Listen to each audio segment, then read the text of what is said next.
Hello, on est lundi matin,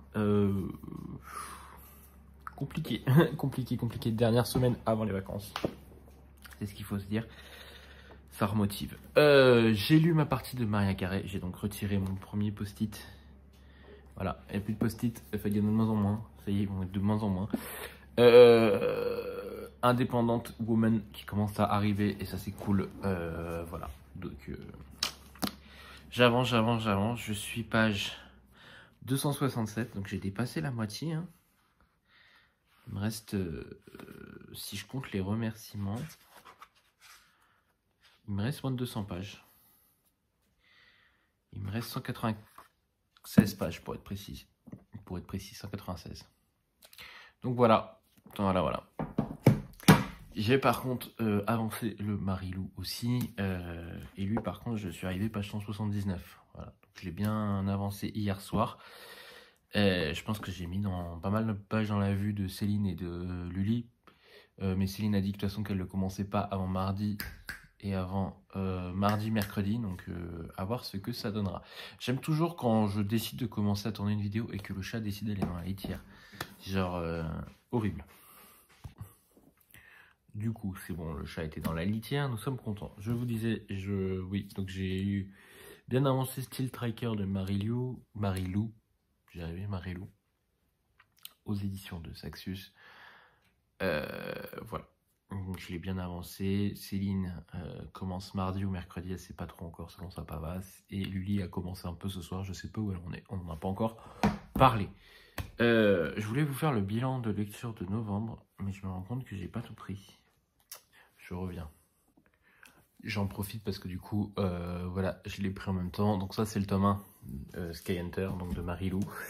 Et ça, c'est le tome 2. Et en fait,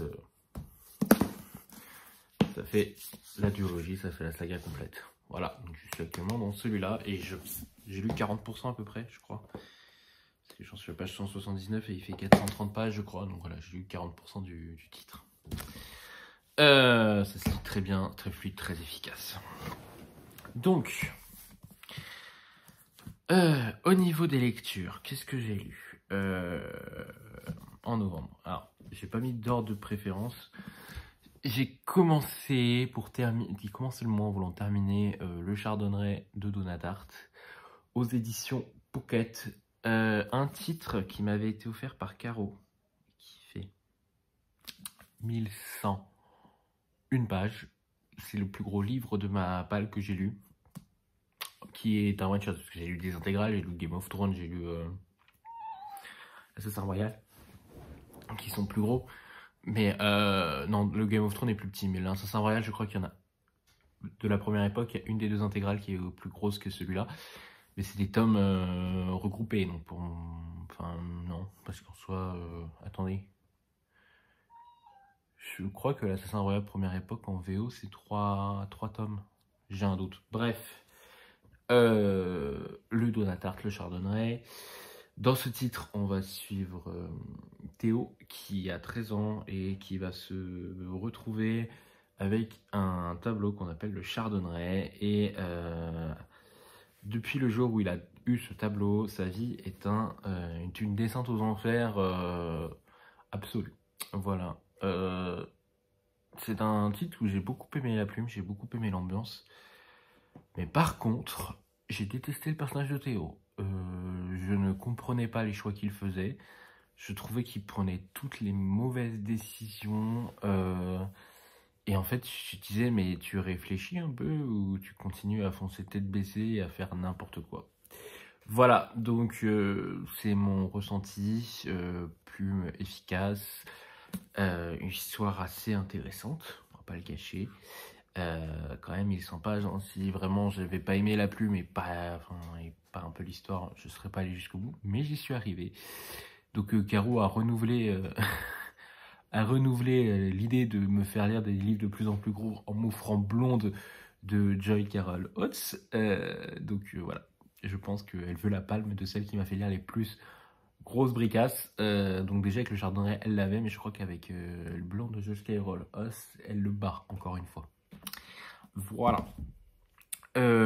Ensuite, j'ai lu 2 tomes d'une saga, qui sont des recueils de nouvelles.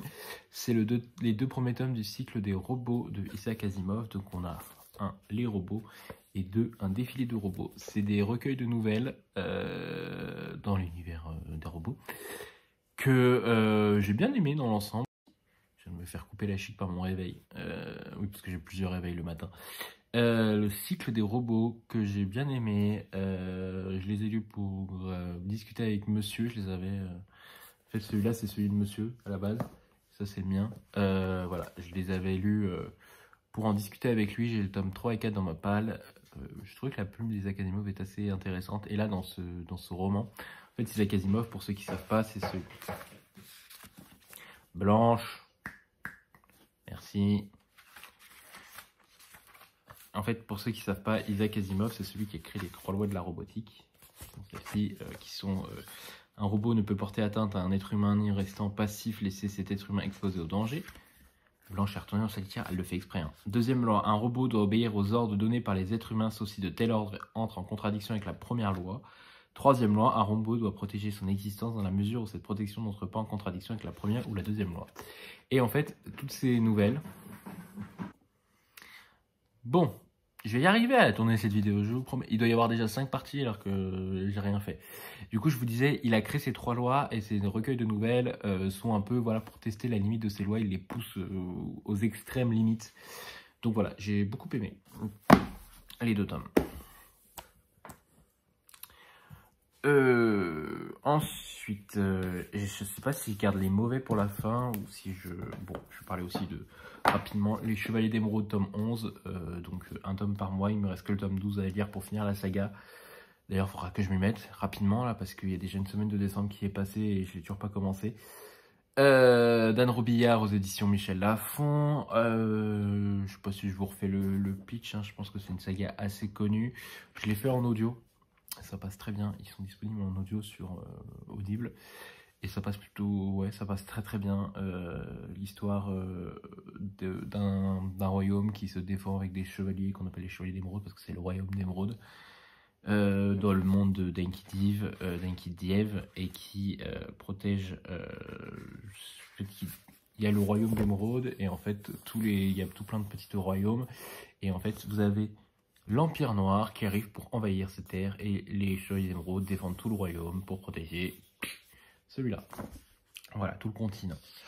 J'aime beaucoup ce titre, donc voilà, je vous invite à découvrir. C'est une saga un peu Madeleine de Proust. Elle a décidé de me casser les couilles ce matin. Un peu Madeleine de Proust, voilà, je l'avais lu quand j'étais ado et là je la redécouvre. J'étais très content de la redécouvrir, voilà, donc avoir hâte de relire la fin de cette saga. Bon, on va faire un qui est pas bien un petit peu quand même. J'ai lu Libérons les étoiles de Hafsa Faisal aux éditions de Saxus. C'est le tome 2, Les Sables d'Arawiya. Une torture, ce titre. Clairement, je suis allé au bout, mais parce que j'avais un challenge qui s'appelait le Challenge 5K et que je voulais à tout prix finir ce titre. Dans ce titre, on va suivre, je sais même plus le prénom, Zafira, qui vit dans un monde où en gros il n'y a plus de magie, il neige beaucoup, et vous avez une sorte de forêt qui est maudite, et elle est l'une des rares à pouvoir rentrer dans cette forêt et chasser les animaux pour nourrir ses compatriotes. Parce que quand vous rentrez dans cette forêt, la plupart du temps, elle vous rend fou. Mais elle est la seule à pouvoir entrer. Et en parallèle, on va suivre, comment il s'appelle, Nazir, qui est le prince du sultanat dans lequel vit Zafira aussi. Et en fait, il est aussi l'assassin du roi. Voilà, donc le roi s'en sert pour l'envoyer. Et ils vont tous les deux devoir accomplir une mission pour ramener la magie dans leur monde. À peu près rapidement ce que je vous dis. Très grossièrement, le tome 1, j'avais beaucoup aimé. Je trouvais que l'autrice prenait son temps, que c'était bien, elle mettait en place toutes les relations avec les personnages, tous les dilemmes moraux et tout qu'il y avait dans ces personnages. Mais le tome 2, il fait 60 pages. Et je me suis fait chier, j'ai pas d'autre terme, pendant 400 pages. Je ne comprenais pas pourquoi les personnages mettaient autant de temps. C'est-à-dire qu'on connaissait les personnages, elle nous les avait déjà présentés pendant tout un tome. Donc, elle n'était pas obligée de leur refaire tourner pendant 20 ans sur leurs relations, leurs sentiments, leur histoire, C'est une mise en place très très longue. Je trouve que par contre, il y a un méchant très charismatique, mais qui... Voilà. Ouais, non, j'ai trouvé ça très long, très lourd. Je pense qu'en fait, le titre aurait pu être séparé soit en deux, pour vraiment nous laisser le temps de souffler et avoir pas le sentiment de lassitude, soit d'être carrément amputé de 200 pages. Il y avait un moment où j'étais en mode, bon allez, on avance quoi. Je ne sais pas lire en diagonale, donc du coup, je lis tous les mots qu'il y a dans les pages. Et je peux vous dire que c'est une souffrance quand votre personnage se pose 20 fois la question si l'autre l'aime. 20 fois. 20 fois. Et puis surtout, en plus, vous l'avez x2, parce que vous avez le point de vue de Zafira, c'est ça, et le point de vue de Nazir. Et ils sont tous les deux en mode, je t'aime, moi non plus, je t'aime, moi non plus, je t'aime, moi non plus. Et c'est long, mais c'est long, c'est long. Et en plus, je trouve qu'elle est très fouillie sur ses scènes d'action. Donc du coup, le seul moment où c'est censé rendre un peu fluide l'histoire, bah c'est long. Donc je suis très déçu par ce tome 2. Je sais que je l'avais commencé en lecture commune avec lui et qu'elle l'a abandonné parce qu'elle avait aucune envie d'y retourner. Et je la comprends, moi j'ai souffert pour ce titre. Je l'ai entrecoupé de différents titres, je crois. Je sais plus avec lequel je l'avais coupé. Bah je l'ai pas pris avec moi. Mais je vais aller les rechercher, c'est pas grave, j'ai l'habitude de couper ce vlog en 20 parties. Donc voilà, Libérons les étoiles de Afzal Faisal. J'ai vu qu'il y avait un nouveau titre de Afzal Faisal qui sortait chez Dos Equus. Diamant libraire, tu me le mets pas de côté celui-là. Il m'intéresse pas du tout. Vraiment, j'ai fait une fois l'expérience, je la ferai pas deux fois. Malheureusement, alors que le tome 1 était génial, quoi. Et le tome 1, je peux pas vous dire, lisez que le tome 1, ça vous suffit. Non, il y a vraiment une histoire pour les deux. Mais c'est juste une histoire qui a été tirée trop en longueur. Ou alors qu'aurait mérité vraiment d'être coupée en deux. Parce qu'à un moment, je vois exactement l'endroit où elle aurait pu couper ce titre en deux. Et vraiment, ça aurait rajouté un peu un élan en fait à l'histoire. Mais là, trop. Trop, c'est trop. Trop, c'est trop. Du coup, j'ai pas pris le titre avec lequel j'avais coupé mon livre. Donc il faudrait que j'aille le chercher. Si la Miss Taguette veut bien me laisser tranquille. Je sais pas de quoi vous parler, il m'en reste 4. Je vous ai parlé d'une déception, je vais quand même vous parler d'une très bonne lecture. J'ai lu Betty de Tiffany McDaniel aux éditions Galmester dans sa collection, dans son édition Totem. Moi j'ai édition Totem classique, pas l'édition collector, avec son magnifique marque-page qui m'accompagnait. Je l'ai fait en partie en audio et en partie en papier. Dans cette histoire, on va suivre la vie de Betty, même un peu avant, on va suivre la vie à suivre la rencontre de ses parents jusqu'à les 18 ans à peu près de Betty, jusqu'à ce qu'elle prenne son envol de son nid. Betty, c'est la fille d'une femme américaine origine d'Irlande dans mes souvenirs, et un père Cherokee, américain Cherokee, avec des origines Cherokee, et elle souffre un peu de sa différence parce que c'est la seule fille noire En fait, c'est celle qui a le plus pris le teint de son père, en gros, comparé aux autres enfants où c'est plus du côté de la mère. J'ai dû encore couper, mais au moins j'en ai profité pour aller chercher les lectures qui me manquaient. Comprenez pourquoi je fais plus de bilan lecture, c'est très compliqué d'en faire à chaque fois. C'est toujours une organisation. Donc je vous disais, Betty, donc du coup c'est celle qui a pris le plus de son père. Et du coup c'est aussi celle qui est la plus proche de son père, celle qui a le plus d'affect avec son père. On sent vraiment...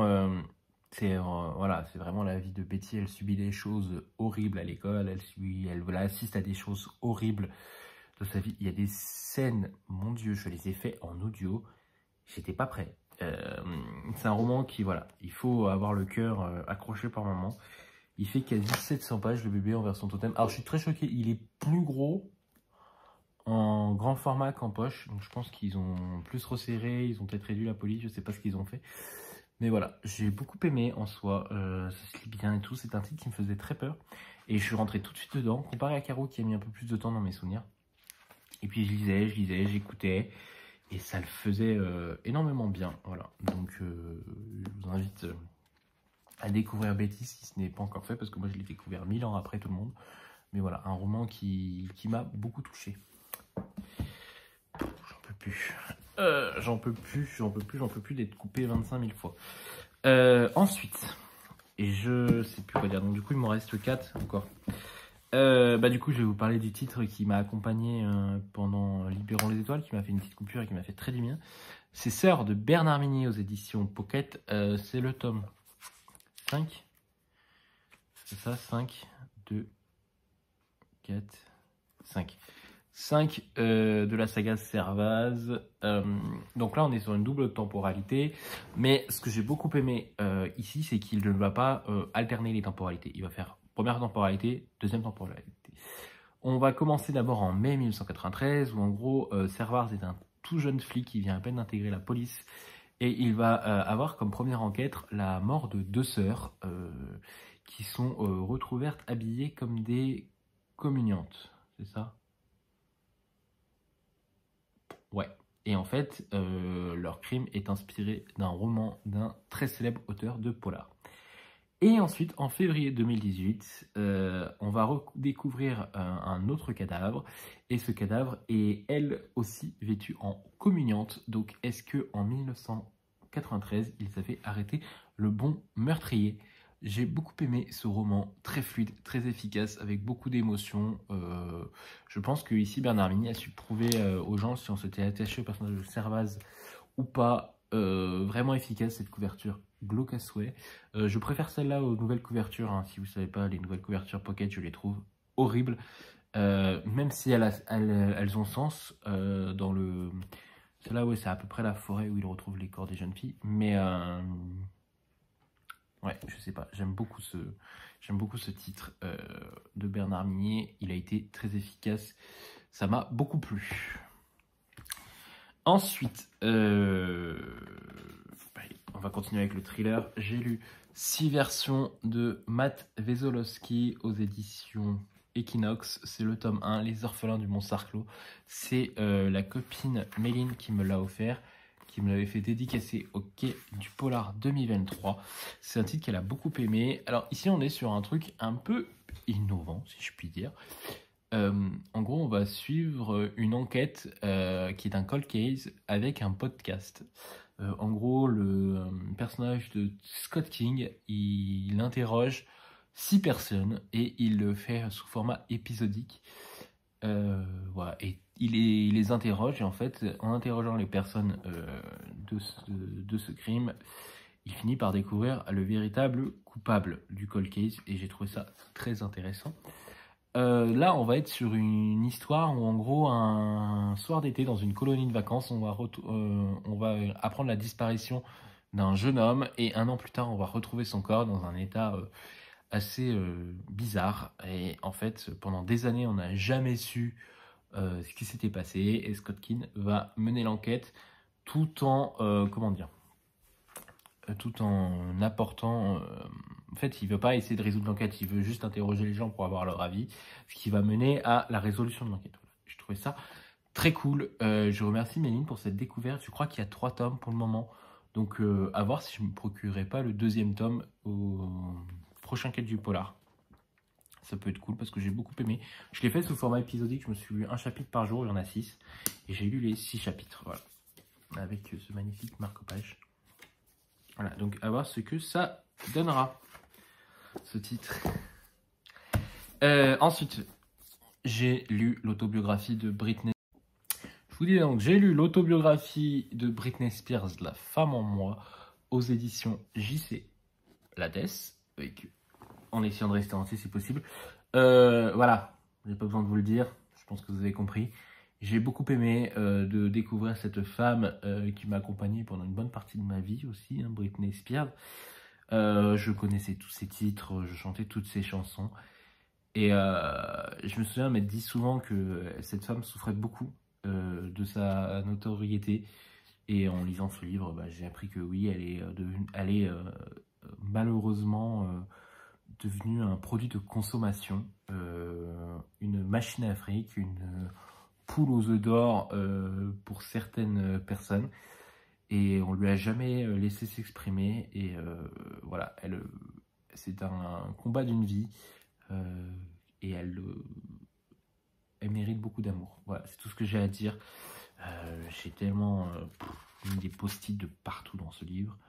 Voilà, je pense qu'elle mérite clairement beaucoup d'amour. On apprend beaucoup de choses sur elle à ce niveau-là. Et bref, je pense que j'en avais déjà parlé de ce titre.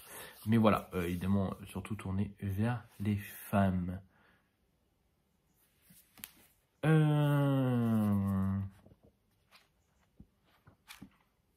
Et pour finir, un titre que j'ai lu, mais ça vous le savez, hein, que j'ai lu sur début novembre, fin novembre et que j'ai fini début décembre, La Fureur des siècles de Joan Elliott aux éditions Critiques. C'est un roman que je n'ai pas aimé.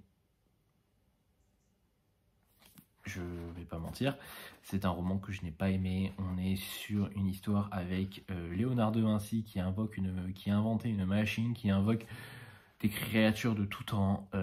Je n'ai pas aimé la plume, je n'ai pas aimé le système de narration, je n'ai rien compris à l'histoire. Des fois j'étais en mode qu'est-ce qui se passe, où je suis, où je vais, voilà.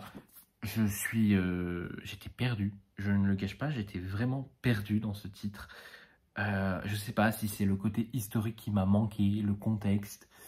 Non, j'ai vraiment pas cru à cette histoire. J'ai eu l'impression de lire comme le titre Quand la Horde vint, ou un truc dans le genre, la Horde vint, ou je sais plus quoi, que j'avais lu aux éditions Scrinéo, que j'avais pas du tout aimé, et j'ai eu le même sentiment avec ce titre. J'étais perdu, mais vraiment perdu. Je lisais, et j'étais tellement passif dans ma lecture que je pensais à tout, sauf à mon livre. Et des fois, je retournais, je fais « Attends, il s'est passé quoi là ?» Donc, je remontais quelques pages et je fais « Ah, bah non, je comprends pas plus en fait. » Donc, c'est vraiment... ouais, donc je comprends le fil de l'histoire à peu près. On va suivre Régulus, c'est ça? Non, je sais plus comment il va s'appeler. Réginus.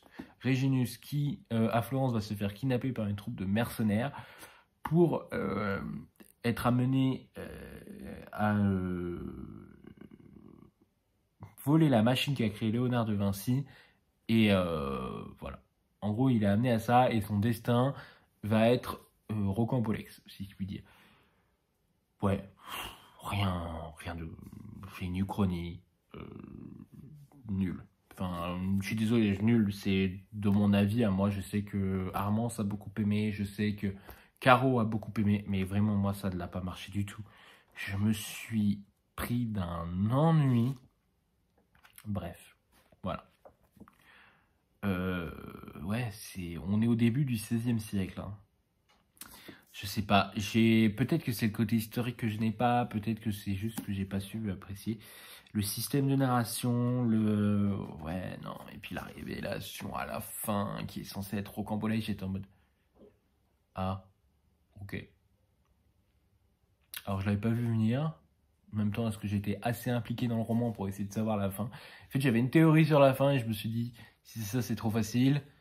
C'était pas ça, et tant mieux. Mais vraiment, ouais, non, ce livre, aucun affect au personnage, c'est-à-dire qu'il se passe des trucs. Et j'étais en mode, ah, mais là, je suis censé être touché, je suis censé être ému, je suis censé être triste pour ce personnage. Ouais, moi, ça me faisait rien. Voilà, c'est un peu mon ressenti sur ce titre. Vraiment, je n'ai rien ressenti. J'ai rien réussi à trouver d'intéressant dans ce titre. Je m'attendais à une histoire un peu plus fluide au niveau de la plume. Et puis j'aime bien parce que le narrateur à la fin, il dit « Si vous avez tenu jusqu'ici, oui, j'ai souffert, mais j'y suis. J'y suis arrivé, j'ai souffert, mais je suis là. » Voilà, après, je sais qu'il a plu. Je sais qu'il a plu pour d'autres, donc tant mieux. Il faut de tout pour faire un monde livresque, et tant mieux qu'il ait plu, parce que ça veut dire qu'il a trouvé son public, mais que je n'en fais pas partie malheureusement. Voilà, La Fureur des siècles de Joan Elliott. Donc, La Fureur des siècles de Joan Elliott, La femme en moi de Britney Spears, 6 versions de Matt Wesolowski, sœur de Bernard Minier, Betty de Tiffany McDaniel, Libérons les étoiles de Hafsa Faisal, Les Chevaliers d'Émeraude de Anne Robillard, Le cycle des robots tome 1 et tome 2 et Le Chardonneret de Donatart. Voilà, donc c'était un mois de novembre quand même assez rempli au niveau lecture. Je suis arrivé au bout de mes 5 cases grâce au graphique et j'ai coché tous mes items. 8 items, 9 items parce que du coup j'ai lu une saga, j'ai lu une couverture automnale, j'ai fait une lecture commune, j'ai lu un roman de plus de 600 pages, j'ai lu un roman avec une scène de neige, j'ai lu un roman sur la thématique de la mort, un roman avec une couverture noire et un cadeau. J'ai validé mes 9 items. Voilà, je vous souhaite à tous une... je vous dis à tout à l'heure, je reprendrai peut-être tout à l'heure en fait. Je sais pas si je vous reprendrai tout à l'heure, parce que là je vais avoir une longue journée de travail. Ça va être une longue semaine là. Cette semaine ça va être long, ça va être dur. Mais on garde l'espoir, voilà. Au moins je vous ai tourné le bilan de novembre. C'était l'objectif, le bilan de lecture de novembre aujourd'hui, comme ça vous aurez une vidéo un peu plus longue. Mais voilà, je vous souhaite à tous, je vous dis à tout à l'heure. Ça ira plus vite en fait, je sais pas ce que je vous souhaite, je vous dis à tout à l'heure. Et si je vous reprends pas, je vous souhaite à tous une très bonne journée. À très vite, bye tout le monde.